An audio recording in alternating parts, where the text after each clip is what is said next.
Yes, Tom, we're very proud of these two. Two Adelaide parents have completed the famous New York Marathon in honour of their children who passed away a couple of years back from a homicide incident. Of course, this is Greg Ireland and Magda Pearce. We're good friends with them. They came on the show. If you're one of the Fresh fam that have listened for a few months back, they came on here to talk about this marathon that they're doing in honour of their children, Chelsea Ireland and Wukash Kowalski's.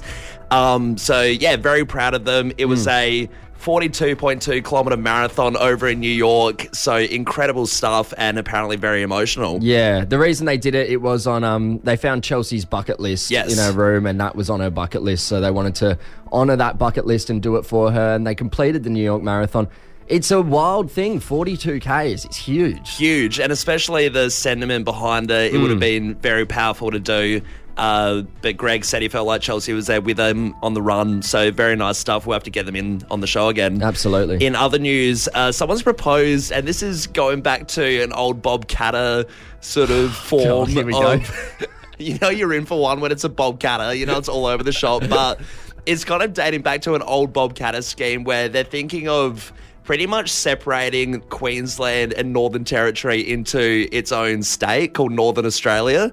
Right. And kind of separating it there. You'd have Darwin as the capital, but this new reform state is being proposed again where you'd have it separated. So Queensland would be smaller and it all just merges into one. But a lot of people just think it sucks. It's not a good idea. Why fix something that's not change? broke? It would just make it confusing. Flights and travel. Yeah. What is the point, Come really? on, Bob Catter. It's just not what you want. And over in Melbourne, this one's crazy. A cafe.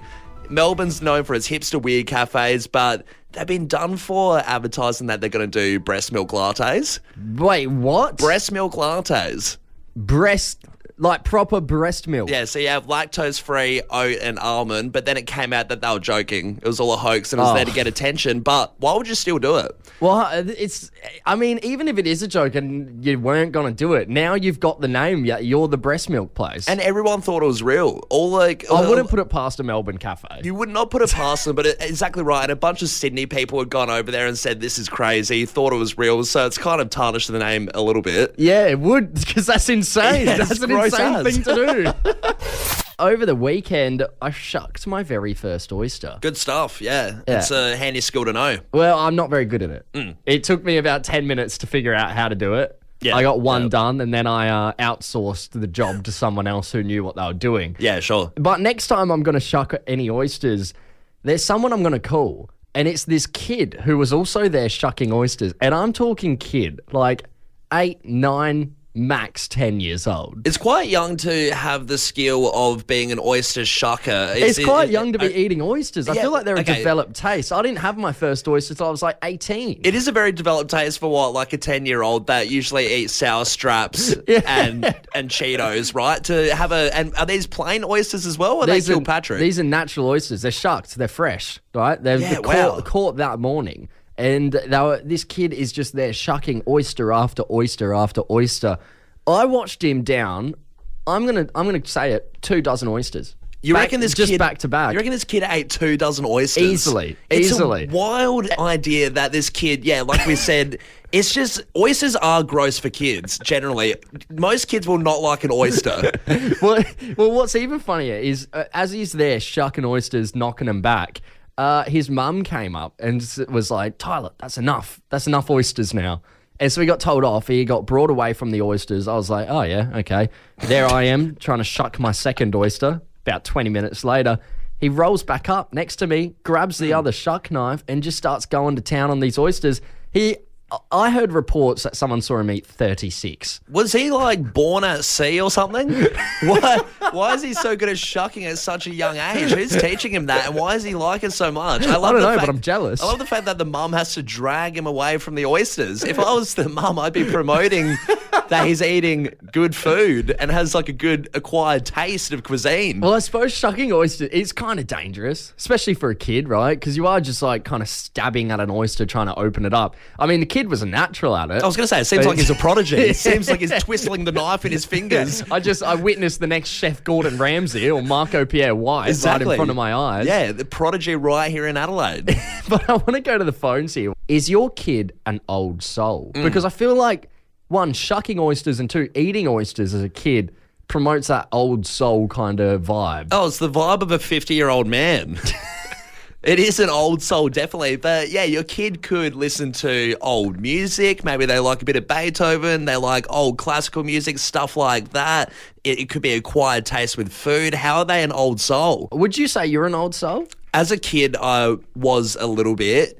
I think just some of the music I liked and stuff like that. Yeah, I think I was never an oyster shucker. I never progressed to the age of a 50-year-old oyster shucker or anything, but I think I liked a few things that my parents enjoyed, music and movie-wise. Yeah, no, fair enough. I would say I'm a bit of an old soul. I do like the older music and stuff, but I don't know. I feel like there are some kids out there that you're just like, wow, this kid is genuinely an old person. Benjamin Button, right here in Adelaide. Hey, let's head over to Trott Park. We got Shandy on the line. Shandy, is your kid an old soul? He really is. He's similar to that other young lad. He started peeling and cracking crab shells when he was about 4. Get out. He loved his avocado. Yeah, with his grandpa. Right, so he got taught how to do the prawns. He didn't just naturally come out the womb and start peeling these prawns. Like someone taught him, right? Not naturally. Yes, correct. Shandy, you must love it at Christmas time. You just give your son all the prawns to deshell. Look, I do, but it's expensive because he wants to eat them all year round, along with like guacamole and everything else. Like, can you just eat some Vegemite toast or something? Yeah. Shandy, never let your son try caviar, okay? No, I think he already has with his dad, and he liked it. So yeah, expensive habit. It's been a slippery slope ever since. Oh, good on you, Shandy. These old souls. God, that's funny. What is it with seafood? Kids and seafood. They must just love it. I don't think I liked seafood as a kid until I was at least, 13 or something. Yeah. A bit later. I was never a big seafood eater as a kid, but as I've grown older, I've acquired the taste. At a normal rate. Yeah. Hey, over in Evandale, we got Bridget on the line. Bridget, is your kid an old soul? Absolutely, he is. What's he do? By the time he was 4, he was like eating olives and soft cheeses. And at 5, he used to talk to me about, Mum, when you teach me how to drive, and would go looking for a Mustang to buy in car magazines. And I was like, mate, you're not getting a Mustang. He's looking through Just Cars. Yeah. Oh, yeah, the 1971 Mach 1. That'll do. Yeah. Yep, that's him. The Mustang will get me to and from the cheese farm. We can pick up some olives on the way. Yep. Too good. We had Stavros from Paralawi call up. He couldn't stay on the line. He had to get going. But he was saying his kid is aged 8, eats liver, and also is into politics. Whoa. Yeah. One thing that apparently the kid said was they don't understand why politicians have to lie to people. Sure, yeah, big question. Geez, they've got more of an idea than I do. Yeah, they have a good insight into the politics. They're liver and politics. What a combo. Liver and politics, yeah. That's an old soul. Yeah. Absolutely. We got Dominique in Glenelg. Tell us, is your kid an old soul? Hey guys, good morning. Yeah, absolutely. Good morning. My little girl's an old soul. She's actually been on your show for the weather kid about 3 weeks ago. Her name's Kiki. Oh, yeah. Kiki's been having oysters since the age of 4. And we go down to the marina in Glenelg every Wednesday night, and she sucks back about 2 dozen oysters at a time, and she just loves it. And it's natural oysters. Natural. Has Kiki tried the Kilpatrick oysters? Yeah, but she's not keen on that. She loves the natural one. She puts the salt and lemon on, and she just gulps it down. Yeah, wow. See, even at my age of 25, I still love to crack onto a Kilpatrick. I don't really like the natural ones. Hasn't got the acquired taste like Kiki does. Dominique, how old's Kiki now? Kiki's 6 years old. 6. And has she? Have you ever let her shuck an oyster yet? No, not yet. I am too scared for a little risk with that little weapon. Yeah, go out play on the swing. You don't need to shuck an oyster. Just ease up. Good on you, Dominique. Thanks for calling up. One of the most annoying things you can do is leave the house without your earphones. Did it yesterday. Yeah. Yeah, very, very hard. It's weird to just walk around without headphones in. It's something that I haven't done for like years. No, you want to be blocked out from the sounds of, the birds chirping and all the nice stuff. It pisses you off. You want music. You just start thinking about really strange things. Exactly like whenever right. I don't have music in, I start thinking, am I walking weird? And then the minute I start thinking about if I'm walking weird, I suddenly forget how to walk normally. Yeah. And I'm like lifting my knees. I'm like kind of tripping over the place. I'm like a big baby. Then you're on all fours crawling, trying to snatch earphones off someone on the sidewalk. It's not just me, right? Like you're a baby, like a toddler trying to grab these earphones. Just give me a little hit of music. Get away from me, freak. I need to learn how to walk again. But one of the worst ones is when you go into the gym and you forgot your earphones. Don't even. That's even worse. Turn around and go home. Yeah, because great excuse to not go to gym. How are you meant to motivate yourself when you can't listen to your own music? Yeah, it's tough. And luckily the gym I go to has music blaring, so it's sometimes not the worst thing in the world, and you can kind of work out to whatever they're playing on the stereo. Yeah, because gyms I've been to in the past, like the music hasn't been overly loud, and then on top of that, it's tough to work out to music that isn't your music, especially when you like don't really know the song. It's hard to be like, oh, is this going to pump me up or not? You know whether you want a warm-up song, whether you're going to pump hard, whatever. Yeah. And but yeah, are you pumping it hard? Pumping it hard all the time. Yeah. But so you don't know what you're gonna get. And I was at the gym the other day, and the first red flag or whatever they were playing was They've obviously got Spotify going. Yeah. Halfway through, trying to do a set, and then Spotify ads come on. Oh, so they're using the free Spotify. So they're using the free Spotify. Who's using the free Spotify when you own an establishment like a gym that sees hundreds of people a day come through? That's ridiculous. What, you can't afford the $10 a week? Yeah. You're a gym. Yeah, no, that's not on. And you then can't be doing the free anything. You can't be having ads in between unless they're like gym specific ads. Sure. And they're like, and you have your built-in radio station like Coles Radio or something, right? Yeah. That's different. But if you're using Spotify or a streaming service or YouTube and you've got the ads playing, that's just strange. It's wild. And everyone kept working out as if it was normal, like they've heard it before. I thought this was insane that they had the ads going. Yeah, It really lowers your motivation to do any more exercise. Oh, yeah, I guess you just take your rest. Yeah, it gets worse though. So when the music actually does come on, they've got quite a few upbeat songs. It's really good. A lot of energy. That's great. However, occasionally there would be a few kind of slow ballads that would slip in. And then there was this one that slipped in and I thought, this is crap. I'm definitely going to need my headphones next time. Cop the James Blunt. I saw an angel. Of that I'm sure. James Blunt was playing at the gym. You want me to cry on the treadmill? Tom, I'm not always the biggest fan of seating allocations unless you've been locked in with prime seats. That's when I'll take them seriously. Right. That's where I'll latch onto them.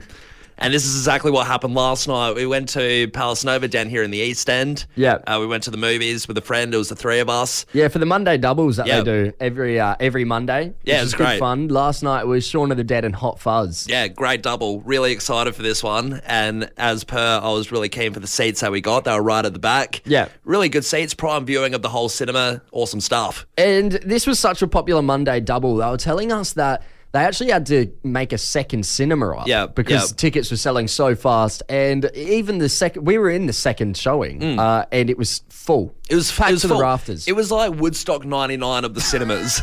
It was crazy. It was mayhem in there. It was actually, that's a good call. Pete, there was people climbing over people. I heard there was talk of people wanting to sit on people's laps because it got overfilled and there was confusion with the seats. There and was things people like that. up, because we were in the very back row and we were right on the edge there. There were two guys that were sitting next to me just on the ground because they didn't have seats. Yeah. Well, I think they had seats right at the front, but they didn't want them. the front seats because of the neck. So they came and sat up on the ground. But it was pandemonium. I mean, very popular movies. Absolutely crazy. And what happened is we've got our 3 tickets. We go to the back row, which is where we're supposed to be sitting, have a look at our seats. Of course, 3 people are sitting in our spot. You're in my spot. So this is immediately really awkward. Yeah. I've never had to do this. I've never had to kick someone out of seats No, before. neither. Usually I would just avoid it and be like, whatever, I'll just sit like, close by. Sure, but you can't. It was full. Like, Yeah. there's actually nowhere you could sit. No. So, You had to abide by your seat allocations. yeah, so there's these 3 girls sitting in our spots. And then I said to them, I was like, hey, I think, quite politely, I said, I think you're in our spot. You're in my spot. Exactly like that. Sheldon Cooper yeah, over going here. Sheldon Cooper on them. I was like, you're in our spot, actually. So, Yeah. And then they turned, and this is what blew my mind. They said, hey, there's spaces down there for you. I mean, we just didn't want to sit up at the front, so we thought we'd take these spots. But there's some down there for you if you want. Well, they claim that someone else took their seats, so they've taken our seats and then said there's 4 seats together in the front row, to which we looked at them and said, no. If they've taken your seats, go do exactly what we're doing and tell them they're in your seats. Exactly. And I'm not going to the front row when I pre-booked. Because I love those movies. I love Shaun of the Dead and Hot Fuzz. I went in early to Palace Nova to pre-book backseat tickets to avoid any chiropractic issues by sitting at the front of the cinema. Jeez, this is getting very Leon Biner right now. Talkback radio. This is how I feel about the cinema. Jeremy called, is that you? But we were a little bit peeved off, and it just came to an awkward standstill, and then we just stared. I think there was just a Mexican standoff where we just stared at these girls back and forth, and then Yeah. they just got a bit squirmy, and they were just like, okay, we'll move, and they did, but it was all just a bit awkward. We're going to go to the phones here. Who took your seat? I mean, was that at a cinema? Was that at the footy game? Happens at the footy all the time. All the time. Anywhere where there's seats allocated and someone thinks they've got a better spot than you, then they'll try and change it up and do a fast one. Yeah, I reckon every round of footy I went to this year for the Crows home games, someone was in our seats when we got Ridiculous. there. And you have to go up and have that awkward conversation because the footy, again, very different. You can't just sit anywhere. You have your allocated seats, especially if you're in the members zone. So you have to have that awkward conversation like, I'm sorry, you're in our seats. And they always do the like, oh, God, sorry about that. Do you think a seat stealer genuinely thinks that no one's going to come over and say you're in my spot? Are they not living in fear that in about 10 minutes it's going to be really awkward? Like, just give it up. Yeah, literally. I have somebody who's taken my seat, and it's been my seat for a long time. It's at my home, my childhood home. Sure. Right? And the dinner table. Well, it's a dinner table seat. Everyone's got their own seats at the dinner table, right? You all sit in your spot. So Dad's got his spot, Mum's got his spot, my sister has her spot, I've got my spot. Sure, this is very Sheldon Cooper. Now, my sister's partner, whenever they come over for dinner, he unknowingly sits in my spot. And I don't know how to say to him, sorry, mate, that's my seat. It's a bit awkward. So now I don't sit in my spot. And I'm like, they'll rock up and I'll be on my spot, just on the computer, working away, watching stuff, just sitting in my spot. Then when dinner's getting ready, pack up, get ready, go to my room, and then come back, he's in the spot. Yeah, and he has no idea. Do you think this will indirectly tell him? Like, maybe, hopefully he's listening to the radio so you don't have to have the awkward confrontation with your brother-in-law and he can just listen to the radio and say, hey, I heard you talking about me the other day. Obviously, you have an issue with the seating arrangement when I come over. It's been my spot for 15 years. Do you want to talk about it? No, it's seriously fine, though. He's putting his feet up. We want to know who took your seat, Adelaide. Got some text coming through here. This one from Casey. Was on a plane and someone stole my seat. It was an aisle seat. They refused to move, and even worse, it was a long haul. That seems too official on a plane, the seating arrangement to try and take someone's. Yeah. That's wild. Okay, so we had a work lunch the other day. Someone said, I got up to get a round of drinks before doing the nice thing. When I come back, some late stragglers came, sat in my seat. So I had to move down to the end of this long bench, one cheek hanging off. Annoyed at the people that took my seat, but more annoyed by the people I got the drinks for didn't say anything about me sitting there. Hey, you want your crew to back you up. If you've gone to do the absolutely. drinks, you've done the nice thing, have your seat reserved. That's happened to me before. That is annoying. I feel for you. Another text here from Mark. I've had my seat stolen at the footy so many times I've lost count. Yeah, like we said, common spot. Same here, Mark. Someone said, I legit got up on the bus for a pregnant woman once and some school kid slid into the seat. I was shook. What? Hey, bad manners there. That's insane. Dennis the Menace is taking your seat. Hey, we're going to head over to St. Peter's. We got Liv on the line. Liv, who took your seat? So this was actually at uni. It was a group of people who took my group of friends' seat. Okay. Wait, so you had a seating plan or? So, like, every semester, it's not really official, but in the first week, everyone sort of figures out where they're going to sit in the class, and it just, like, stays like that for the rest, Yeah. But one week we came in a bit late, like a few minutes late, and this other group had sat in our seats, and the entire class, we just kept making passive-aggressive comments like, oh, we can't see the board, it's because someone's in our seats. Now, Liv, was your table, was it a prime table? Was it, like, in the middle, in the centre, or... Why was this table, why did it mean so much to you? Oh, absolutely. It was the prime viewing location. You could see the board, you could see the lecturer. It was just great. And there are a lot of sort of pillars in our class, and all the other tables were behind pillars. So I'm like, I don't want to sit there. Yeah. It's a spot where you can play video games and the lecturer can't see. Watch movies, yeah. We got up early to secure these seats. How am I going to play Halo on my computer now? Callum, there's a new workplace trend taking the internet by storm. I assume it started somewhere like your TikTok. Yep. Right. Yep. And we've seen quite a few different workplace trends already this year. Quiet quitting. Do you remember that? Where you just sort of quiet quitting, yeah. Quit without saying anything. Ridiculous. A lot of these trends really make you think, how do these people last in a job and get away with it? The thing is, right, this is the beauty of the world we live in now with TikTok and these trends that are popping up. But for all we know, 20 years ago, people could have been doing this and it wasn't publicised. There might have been pioneers back in the day that were doing it, but hey, now we know who the real heroes are. But what is this trend? It's called quiet vacationing. Right, okay. And it's exactly what you think it is. Kind of gauge what it might be. Yeah. So basically, it's people taking advantage of the flexibility of their workplaces. So if you can, work from home, if you can, do part-time days or work 0.8 or something, people taking advantage of that and going on vacations and just working from their vacation. Right, and the boss has no idea that you're on vacation, that you've skipped out of town, whatever, you're just working Boss has no idea. elsewhere. Boss has no idea. You don't tell anyone you're going on a vacation. You do all your work, you get it all done, you do your Zoom meetings or whatever you have to do, and you just say you're working from home. So they did a bit of a survey on this, and almost half, 45% of full-time office workers in Australia have either already worked or would consider working remotely from a holiday destination without telling their employer. This is thanks to recent research commissioned by recruitment company Robert Half. And basically, Gen Zs and millennials are the worst at it. Gen X and baby boomers are a bit, touch and go with quiet vacationing. It's crazy that these stats are here, that it's proven and by a survey that people do this, because I can tell you that none of my mates have said, oh, by the way, I skipped over to Hawaii the other week.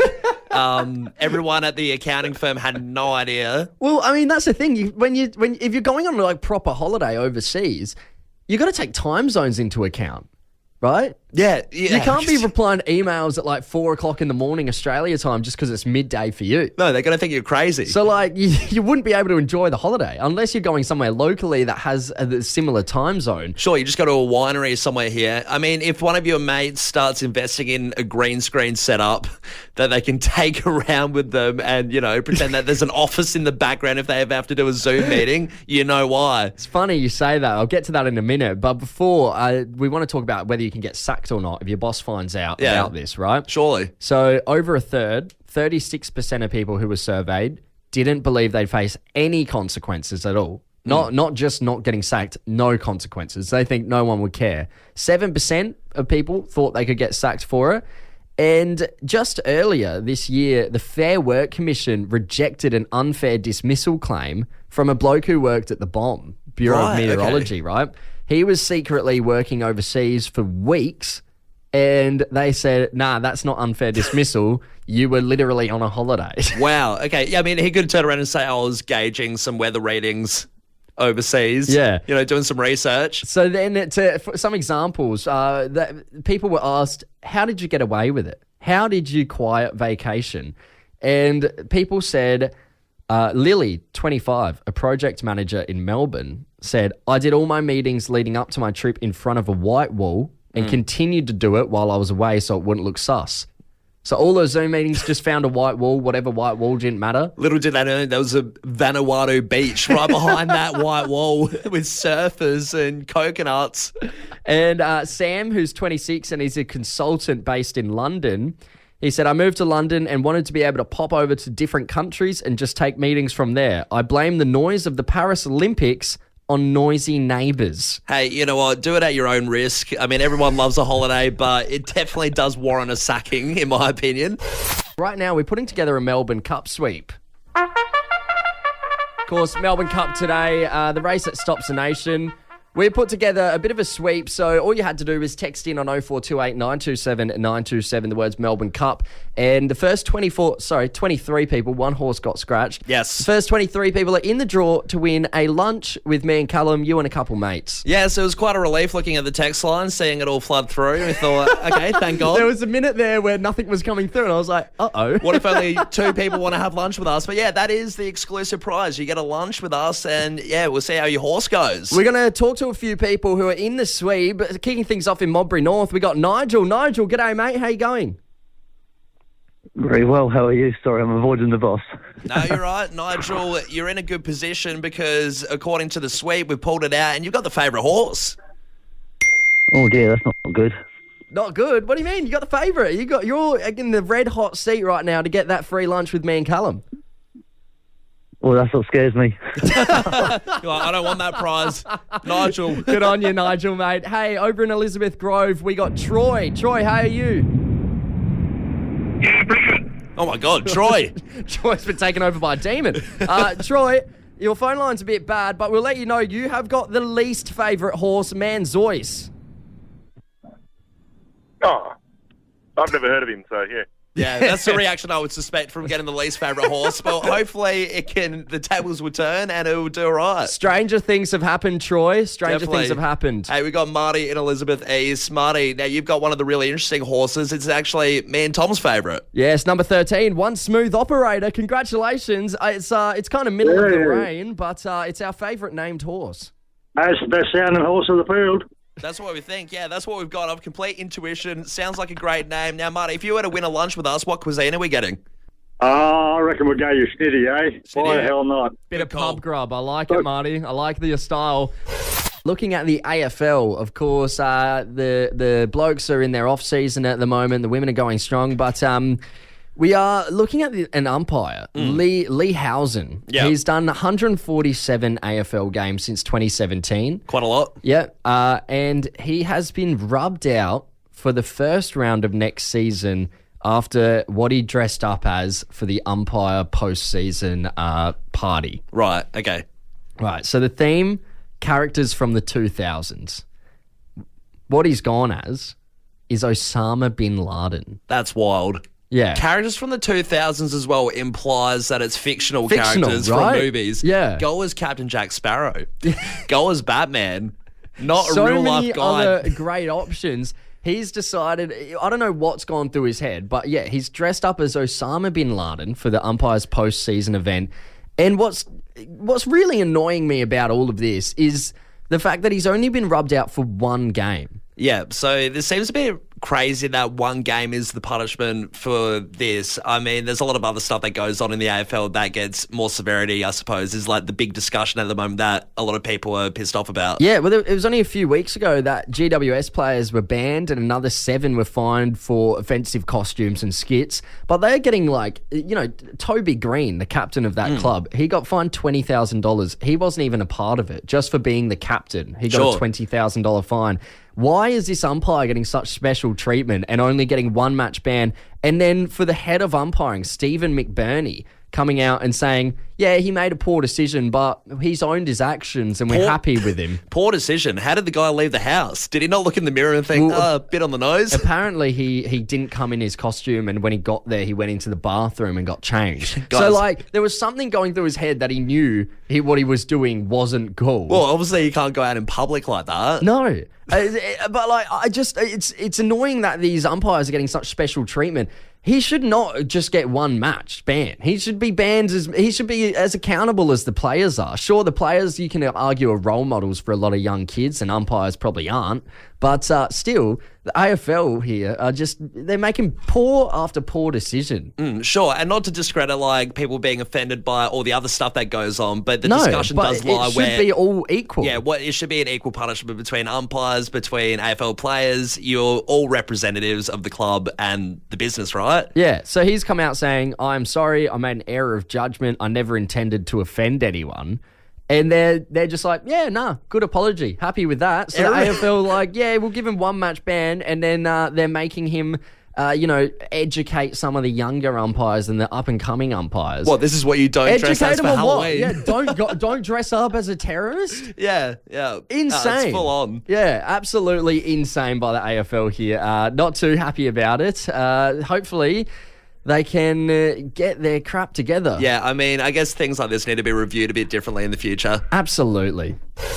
It's a well-known fact that dogs hate the postman, and that dogs pretty much like, I mean, you have one, they go out the back, they're, yapping off. It's a big thing, and it's almost a stereotype, but it's true that dogs just like absolutely hate them. Yeah, my dog, he goes mental when the postie comes through. Yeah, and Auspost have just released a bunch of stats pretty much to say that how many dog-related incidences happen across Australia per city each year.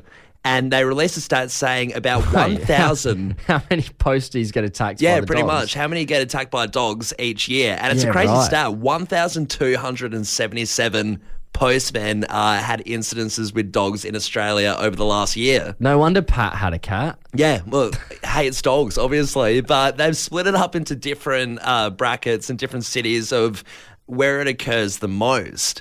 Now, if you look at where it occurs the most, Queensland is the worst state for dog-related incidences. Right. Queensland dogs really don't like the postman. Yeah, hate them. And also, this stat comes from the safety and wellbeing officer of Auspost, right, whose last name is Mull. One of those unfortunate names. If I got bitten by a dog, I wouldn't want to report to my boss whose last name is Mull. It'll remind me of the incident. Rod Mule is his name. So what happened next? I got mauled. Oh, God. Right, so Queensland is the worst. Queensland's the worst for dog attacks. If you're a postie, do not move to Queensland. How's Adelaide looking? Well, down the list, we have New South Wales next for 367 incidences. Yeah. Then we have Western Australia for 152.